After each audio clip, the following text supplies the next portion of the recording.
Critical midterm elections coming up. How high are the stakes for Donald Trump's presidency? First off, I don't think they're midterms.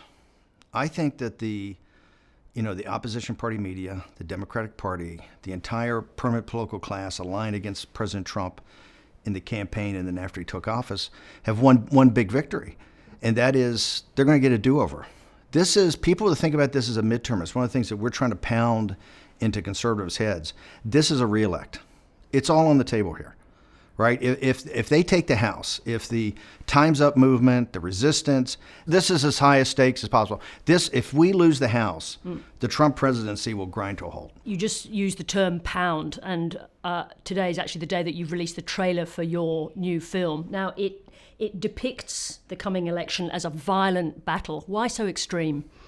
Well, I think if you look at what's happening in the streets with Antifa and these neo-Nazis, everything, that the country is really almost like the 1960s. To a degree, because of the two sides of what's arguing, you see the country is coming apart. And I think all these issues have to be put on the table. And so it is a time, it's a time that the country's quite divided. And that's why this midterm is so important. That's why the 2016 election is so important. You have to decide it at the ballot box. You say yourself that you won the 2016 election. You were just talking about the chaos in the campaign, but you won that election with not a lot of money, as you say, and really with fear and anger. Do you think that you can rely on the deplorables to come out again this time? I'm not so sure it's fear and anger as rationality. I think working class people and middle class people in this country realize that something's wrong, is that, upon their shoulders rest the entire tax burden, and upon their shoulders really rest this kind of liberal post-war international order, the kind of globalist system that's out there, right? They are quite rational. So now what you're going to see, I think, in this election is there's still a lot of anger out there.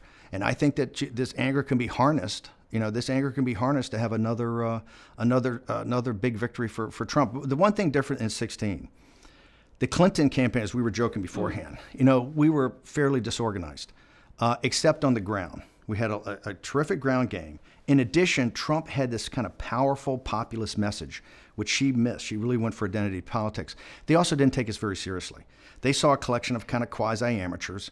We had a lot of people just kind of filling the gaps there, and they didn't take us seriously. The difference in this election is that these groups are what I call fully woke. They understand exactly what's going on. They're looking at the right congressional district. So this one's going to have to go in kind of full consciousness. You're not going to sneak up on them like we did last time. One of the things that's happening is that Donald Trump has lost some support, particularly amongst college-educated white women. Yes. Do you think that on the back of these movements like Time's Up and Me Too, do you think that, are you worried actually that now, this time round, women are going to punish Donald Trump for his behavior? Not punish, but I'm very worried. Let's go back to 2016. I think one of the things that shocked people is we won white women 52-48. We won high school educated white women, I think 69-37 or something like that. These are extraordinary numbers. There's definitely been a softening.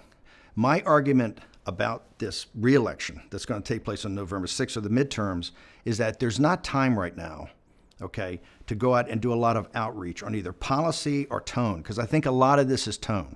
A lot of these people just see Trump as a disruptor, and they just don't like the style. I don't know if it's punished, but one of the realities that I keep telling people is that we have to be very focused on the fact that the numbers we had in 2016 among college-educated women, both Republican and independent, are not going to be there. Not coming back. Now, you've really challenged the Democrats to make the midterms an election about impeachment. Well, they have. So here's what I think. If you look at the grassroots of the Democratic left are doing exactly what the Tea Party movement did in 2010, and I admire the fact they have enthusiasm for what they believe. I don't believe it. But I believe in democracy, and what they're doing is going out and getting votes. They're ringing doorbells and knocking on doors. I said, hey, they have made this a referendum on Donald Trump.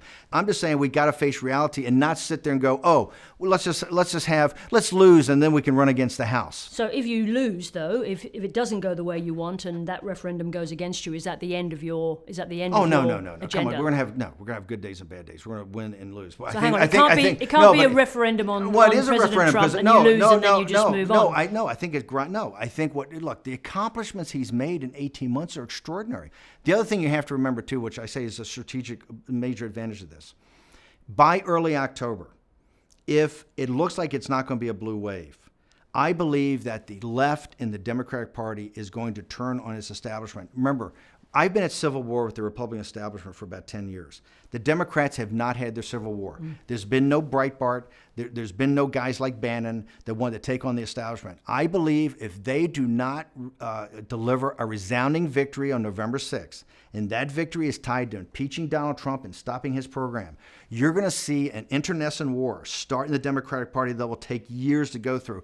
It's something that should have happened years ago. It should have definitely happened when Clinton lost in 2016. How could they have $2 billion, have a candidate like Clinton, that entire apparatus? Here you got Donald Trump and a collection of clowns around him, and you lose. They weren't held accountable because, oh, guess what? The Russians stole it from us, okay? That was their cover. If they lose this November, the civil war inside the Democratic Party is going to consume them for years. It's going to make Donald Trump's reelection in 2020 a foregone conclusion.